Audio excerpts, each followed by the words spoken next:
बोलो सियावर रामचंद्र की जय।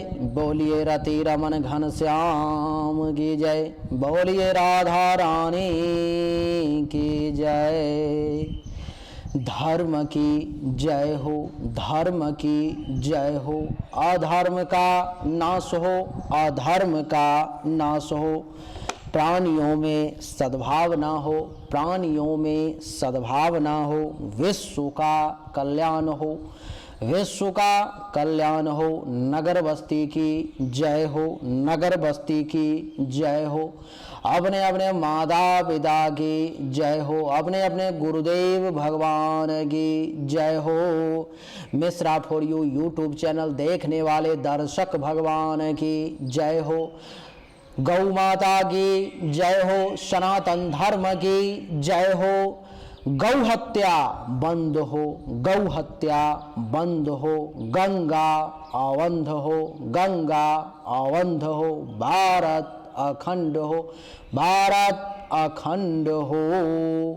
हेलो नमस्कार आदाब सलाम सत श्री अकाल। केम छो कस्से काय केरो हाल है केना छी यहाँ सब कैसन वानी हाउ आर यू कैसे हैं आप लोग। केमो ना जो मनक्कम खम्मागणियोकम केमती अच्छंती की खबर नमस्तोभ्यं। देवी और सज्जनों, आज के इस वीडियो में मैं राजा मिश्रा बताने वाला हूं कि हमारे हाथों पर में जो जाल बन जाता है, आप यहाँ पे देख रहे होंगे कुछ रेखाएं ऐसी हैं ऊपर से ऐसे, तो ये जाल हो गया, यहाँ पे जाल बन गया। आप देखो कि और भी हस्तरेखा में बहुत जगह जाल बन जाते हैं। जाल कैसे होता है, जैसे ऐसे दो रेखा हैं, दो ऐसे हो गए, तीन ऐसे हो गए, ऐसे चार जाल हो गया। ऐसे कुछ रेखाएं हैं, कुछ ऐसे ऐसे ऐसे हो गए, जाल हो गया, ऐसे हो गए, जाल हो गया। कुछ ऐसे हैं, ऐसे ऐसे ऐसे ऐसे हो गया, ऐसे हो गया, जाल हो गया। नहीं तो हस्तरेखाओं पर में जाल का आकार बनना किस अर्थ में अच्छा और किस अर्थ में खराब है, किस जगह पे बढ़िया और किस जगह पे खराब है, इस विषय के बारे में आज के इस वीडियो में हम जानेंगे। देवी और सज्जनों, ज़्यादा समय नहीं लूँगा, 10-12 मिनट के अंदर में वीडियो ख़त्म करूँगा और ज़्यादा बताऊँगा भी नहीं। 10-12 पॉइंट ही जाल के बारे में इस वीडियो में मैं आपको बताने वाला हूँ। सबसे पहले आप समझ चुके कि जाल क्या होता है। इसको जाल कहेंगे, इसको जाल कहेंगे, इसको जाल कहेंगे। जैसे कि मान लो कि दो रेखाएं जो हैं सो ऐसे ऐसे है, एक दो रेखाएं 3 4 5 ऐसे हो गई तो जाल हो गया। जाल मच्छरदानी जो होता है, अथवा मछली पकड़ने वाला जो जाल होता है, अथवा पशु को पकड़ने वाला जाल होता है, अथवा खटिया जो देखते हो बिना हुआ, वो सब जाल है। तो उस प्रकार का चिन्ह अगर अपने हाथों के रेखाओं पर में अगर आता है, मेरे में तो है, आपके ऊपर में भी अगर आता है, तो किस जगह का क्या अर्थ होता है उसको देखें और समझने की कोशिश करें, क्योंकि आपके हस्तरेखा में भी निश्चित तौर पर में वो होगा, ये मैं जानता हूँ। सबसे पहले जानेंगे कि अगर गुरु क्षेत्र पर में अगर जाल है तो, नहीं, अगर गुरु क्षेत्र पर में आपको जाल बना हुआ है तो उसका क्या अर्थ होगा। उसके बाद जानेंगे शनि क्षेत्र, फिर राहु केतु, चंद्रमा, सूर्य, मंगल, यानी कि सभी रेखाओं के बारे में हम लोग जानने का प्रयास करेंगे कि जाल बनने का क्या अर्थ होता है। देवी और सज्जनों, मैंने अभी तक कितना हजार हाथों को देख लिया मुझे खुद अंदाजा नहीं है। कितनी हस्तरेखाएं देख ली मुझे खुद इस बात का कोई अंदाजा नहीं है, लेकिन लगभग हाथों में मैंने जाल बनते हुए देखा है। तो आज आप भी समझ लें, जो ज्योतिष के विद्यार्थी हैं, छात्र हैं, जो हस्तरेखा सीख रहे हैं, वो भी ध्यान से देखें। अगर इस जगह पर में जाल बनता है, गुरु पर्वत पर में ऐसे ऐसे ऐसे करके कुछ जाल अगर बनता हुआ किसी भी प्रकार से, आरी तेरी तिरछी कैसे भी करके, अगर गुरु पर्वत पर में इस जगह पर में अगर आपको जाल बनता हुआ दिखाई दे, कभी भी जीवन में हो सकता है, अभी हो ना हो, बाद में हो, तो आप समझ लें कि जिस व्यक्ति के हस्तरेखा में गुरु पर्वत पे जाल होता है, वो व्यक्ति थोड़ा सा अहंकारी होता है, थोड़ा घमंडी होता है वो। और आपको मैं बता दूं कि घमंडी ही नहीं, वो स्वार्थी निर्दयी और नहीं कहना चाहिए वो निर्लज्ज भी होता है, उसे लज्जा भी बहुत ज़्यादा नहीं आती। तो गुरु पर्वत पर में इस जगह पर में जाल का बनना अच्छा संकेत नहीं, वो खराब संकेत। जब से उस जगह पर में बनना शुरू होगा या बनेगा, तब से आप ये मान करके चलें कि उसी समय से आपके अंदर घमंड का प्रवेश हो जाएगा, स्वार्थ अति हो जाएगी, दया नाम की चीज़ें बहुत कम हो जाएगी और लज्जा तो समाप्ति हो जाएगी। तो ये अच्छा नहीं है गुरु पर्वत पर जाल का बनना। शनि क्षेत्र के बारे में अगर बात करेंगे, इस जगह पर में बीच वाली अंगुली के जस्ट नीचे, यानी कि यहाँ पर में अगर जाल बनता है देवी और सज्जनों, इसको शनि क्षेत्र कहते हैं। तो इसका अर्थ महर्षि बताते हैं कि जिस व्यक्ति के हाथों में शनि क्षेत्र पर जाल होता है वो व्यक्ति अकर्मण्य होता है, सक्रिय नहीं होता, किसी काम को करने में बहुत ज़्यादा एक्टिव नहीं होता, वो कंजूस भी होता है बहुत ज़्यादा, और आप देखेंगे कि वो व्यक्ति आलसी भी बहुत ज़्यादा होता है और कार्य के प्रति जो चाहिए दिलचस्पी वो उसके अंदर नहीं रहता है। सभी मायनों में कहें तो वो बहुत ज़्यादा आलसी होता है, वो बहुत ज़्यादा आलसी होता है, जिसके कारण से उसको हर जगह डांट सुनना पड़ता है, हर जगह लोग उसको डांटते हैं, उसको इज्जत नहीं देते। ठीक नहीं है, उस पर मैं थोड़ा सा एक्टिव हूँ। जब भी आप एक्टिव होना शुरू होंगे तो ये जाल मिटना शुरू हो जाएगा, वहाँ से अंदर से जब ही वो शक्ति लाएंगे ये जाल यहाँ से ख़त्म होना अपने आप शुरू हो जाएगा। शनि के बाद अगर आपको रवि क्षेत्र में यहाँ पर में अनामिका अंगुली के नीचे में अगर जाल बनता हुआ दिखाई दे रहा है, ये सब, तो इसका क्या अर्थ हुआ? इसका अर्थ ये हुआ कि महर्षि कहते हैं कि जिस व्यक्ति के रवि क्षेत्र पर में जाल बनना शुरू हो जाए तो उसको समझ लेना चाहिए कि लोग अब उसकी निंदा करने वाले हैं, लोग ज़्यादातर लोग उसकी शिकायत करने वाले हैं, उसका उपहास उड़ाने वाले हैं, उसको जो है सो मजाक का पात्र बनाने वाले हैं लोग। इसलिए सूर्य क्षेत्र पर में भी जाल का बनना सूर्य पर्वत पर भी अच्छा संकेत नहीं। देवी और सज्जनों, महर्षि का कहना है कि अगर बुध क्षेत्र पर में जाल बने, यहाँ पर में छोटी अंगुली के नीचे में जाल यही है, इस प्रकार से जाल आप अपने दिमाग में सोच लो कैसा होता है और ये भी देख लो। मैं हर जगह पे नहीं बना रहा हूँ क्योंकि आपको देखने में समझ भी नहीं आएगा, खराब हो जाएगी वो इमेज। तो अगर जाल आपके बुध पर्वत पर में यहाँ पर में बनता हुआ दिखाई दे तो महर्षि कहते हैं कि आप अपने ही द्वारा किए गए कार्यों से नुकसान उठाएंगे। आपने जो कार्य किया उसी से आपका नुकसान होगा, उसी से आपकी हानि होगी, और जिसका पश्चाताप, जिसका पछतावा आपको जीवन भर भुगतना पड़ेगा। तो यहाँ पर जाल बनना अच्छा नहीं। आगे कहते हैं कि अगर प्रजापति क्षेत्र पर में जाल बन जाए, नहीं, प्रजापति क्षेत्र पर में अगर जाल बन जाए तो वो भी जो है सो अच्छा संकेत नहीं माना जाता देवी और सज्जनों। यानी कि प्रजापति क्षेत्र ये होता है,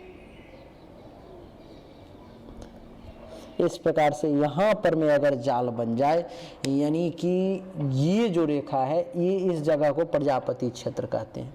तो इस जगह पर में अगर जाल बन जाए, मेरे में तो नहीं बन रहा है, अगर आप में बन जाए अथवा बनता हो तो आप ये देखें कि प्रजापति क्षेत्र पर में जिस व्यक्ति के हाथों में जाल बनता है, बहुत भयानक शब्द का प्रयोग करने वाला हूँ, उस व्यक्ति के द्वारा जीवन में एक हत्या निश्चित तौर पर में होती है। वो व्यक्ति किसी न किसी की हत्या निश्चित तौर पर में अपने जीवन में शुरू से लेकर लास्ट तक करता है। इसलिए जब भी किसी की हस्तरेखा देखें विद्यार्थी वर्ग, तो ये समझ लें कि यहाँ पर अगर जाल बन रहा है हृदय रेखा के जस्ट नीचे, आरंभिक स्थान से नीचे, तो ये समझ लें कि उस व्यक्ति से कोई हत्या होने वाला है, वो किसी का मर्डर करने वाला है। तो उसको भी सावधान कर दें और खुद भी सावधान हो जाएं कि आपके हाथों किसी की हत्या होने वाली है और आप कहीं बहुत बुरी तरह से फंसने वाले हैं, ये समझ लें। चंद्र क्षेत्र पर में अगर जाल बनता हुआ नजर आए देवी और सज्जनों, तो क्या होगा? चंद्र क्षेत्र अर्थात ये इस जगह पर में अगर जाल बनता हुआ नजर आए तो चंद्र क्षेत्र पर में भी जाल का बनना जो है तो शुभ नहीं माना जाता। चंद्र क्षेत्र पर अगर जाल बनने लगे तो उस व्यक्ति की जब आप हस्तरेखा देखो तो ये समझो कहो कि वो अधीर है, उसके पास पेशेंस की बहुत कमी है, वो असंतुष्ट है, उसको जल्दी आप संतुष्ट नहीं कर पाओगे और चंचल मन वाला है, चंचल चित्त वाला है, चाह करके भी आप उसके मन को, चित्त को जो है सो कंट्रोल नहीं कर पाओगे और वो कंट्रोल खुद भी उस पर में नहीं कर पाएगा। केतु क्षेत्र पर में अगर मान लो कि बार बार जो है सो ये जाल बनने लगे यहाँ पर में केतु क्षेत्र पर में अगर जाल बनने लगे तो ये समझो कि वो व्यक्ति बार बार जीवन में चेचक जैसी बीमारियों के शिकार होगा। वो चेचक उसको बार बार जीवन में परेशान करेगा। हाँ, और चेचक से वो परेशान होगा। उसके अलावा छूत की जो बीमारी होती है उससे भी वो बार बार परेशान होगा। छूत की बीमारी उसे बार बार परेशान करेगी। जैसे किसी को छूने से कोई बीमारी लग जाए, किसी को कोई ऐसी बीमारी है जैसे कि दाद, खाज, खुजली, चर्म रोग से संबंधित, ये सब जो बीमारी है उसको जीवन में ज़्यादा परेशान करेगी, जिसको केतु क्षेत्र पर जाल बनता हुआ नजर आए। अच्छा, उसके बाद अगर किसी को शुक्र क्षेत्र पर में, यहाँ पर में अगर जाल बनता हुआ आपको नजर आ रहा है शुक्र क्षेत्र पर में, तो महर्षि का कहना है कि शुक्र क्षेत्र पर जाल बनने के बाद वो व्यक्ति बहुत ज़्यादा भोग विलास में डूबने वाला हो जाता है, बहुत ज़्यादा भोगी होता है, लंपट होता है, अधीर होता है और काम वासना के कंट्रोल में होता है। काम वासना के कारण वो व्यक्ति जीवन में बहुत जगह उसकी बदनामी होती है और उसके लिए वो रिश्तों का भी बहुत ज़्यादा लिहाज नहीं कर पाता। कब कहाँ किसके साथ संबंध बनाएगा ये कहना मुश्किल है। इसीलिए आपको थोड़ा सा सावधान रहना चाहिए इस मामले में। काम वासना पे कंट्रोल करना चाहिए, ध्यान करना चाहिए, आपको इससे ज़्यादा लाभ होगा। शुक्र क्षेत्र के बाद मंगल क्षेत्र की बात करेंगे। मंगल क्षेत्र पर में अगर आपको जाल बनता हुआ नजर आता है, मंगल क्षेत्र आपका ये भी है मंगल क्षेत्र और ये भी है मंगल क्षेत्र, इन जगहों पर में अगर जाल बनता हुआ आपको नजर आता है तो आप ये समझ लें कि आपको मानसिक अशांति बहुत ज़्यादा परेशान कर सकती है। मेंटली तौर पर में आप ये समझ लो कि बहुत ज़्यादा आप डिस्टर्ब हो सकते हो और गुस्सा, क्रोध बहुत ज़्यादा आपको इस समय में आ सकता है, तो सावधान हो जाएं। किसी को राहु क्षेत्र पर में अगर जाल बन रहा है, राहु का क्षेत्र ये होता है देवी और सज्जनों, राहु क्षेत्र पर अगर किसी को जाल बनता हुआ नजर आ रहा है तो ये समझ लें आप कि वो व्यक्ति उस समय में भाग्य का सहारा उसको नहीं मिलेगा, दुर्भाग्य उसका पीछा कर रही है और जब तक वो जाल वहाँ से मिटेगा नहीं तब तक उसको दुर्भाग्य जो है सो पीछा करते रहेगी। इसका अर्थ ये नहीं कि ब्लेड से काट करके उस जाल को हटा दिया जाए, ऐसा नहीं हो पाएगा, फिर भी वो आपको ज़्यादा परेशान करेगा। अपने आप इंतजार करें उसका। राहु क्षेत्र पर में अगर बन रहा है तो राहु के मंत्र का जाप शुरू कर दें। शुक्र क्षेत्र में बन रहा है, शुक्र के मंत्र का जाप शुरू कर दें। मंगल में बन रहा है, मंगल का जाप शुरू कर दें, इससे आपको बहुत लाभ मिलेगा देवी और सज्जनों। महर्षि का कहना है कि अगर मणिबद्ध रेखा पर में, अर्थात यहाँ पर में अगर किसी को जाल बन रहा है, यहाँ पर में ऐसे ऐसे करके अगर ये जो रेखाएं हैं ये मणिबद्ध रेखाएं हैं, इस जगह पर में अगर किसी को जाल बन रहा है और जाल बनता हुआ आप देखें तो ये समझ लें कि अगर बन चुका है तो उसकी पतन शुरू हो चुकी है, और अगर बनने की स्थिति में है तो उसको सतर्क कर दें क्यों, और उसको बता दें कि तुम्हारा हद से ज़्यादा पतन अभी होने वाला है, तुम सावधान हो जाओ हर मामले में। तो ये कुछ स्थिति है जो हमने आपको लगभग 10-11 पॉइंट बताए जो कैसा रहने वाला है आपके लिए। अगले वीडियो में मैं आपको बताऊंगा कि आपके हाथों पर में अगर स्टार बन जाता है, तारे बन जाते हैं, तारे का बनने का क्या अर्थ होता है, नक्षत्र, तारा, ये सब अगर बनता है विभिन्न स्थानों पर में तो उसका क्या अर्थ है, उससे किस जगह पर बनने से लाभ और किस जगह पर बनने से हानि होती है, इन सभी विषय के बारे में हम लोग बात करेंगे। लेकिन तब तक के लिए इस वीडियो में इतना ही। उम्मीद करता हूं कि आपको हमारा वीडियो पसंद आया होगा। अगर अच्छा लगा तो इस वीडियो को लाइक करें, शेयर करें, चैनल को सब्सक्राइब करके इसके बेल आइकन के बटन को दबा दें। उससे भी ज़्यादा अगर समझ में ना आ रहा हो तो कमेंट में बताएं कि गुरुदेव मेरे हाथ में ये चिन्ह है, इसका क्या अर्थ है, उस पर मैं आप वीडियो बनाओ, तो उस पर भी मैं बहुत अच्छे तरीके से इसी प्रकार से वीडियो बना करके आपके सामने सुपुर्द कर दूंगा। चलिए, आप सभी का एक बार फिर से बहुत बहुत धन्यवाद। Thank you so much. जय हिंद, वंदे मातरम। बोलिए राधे राधे।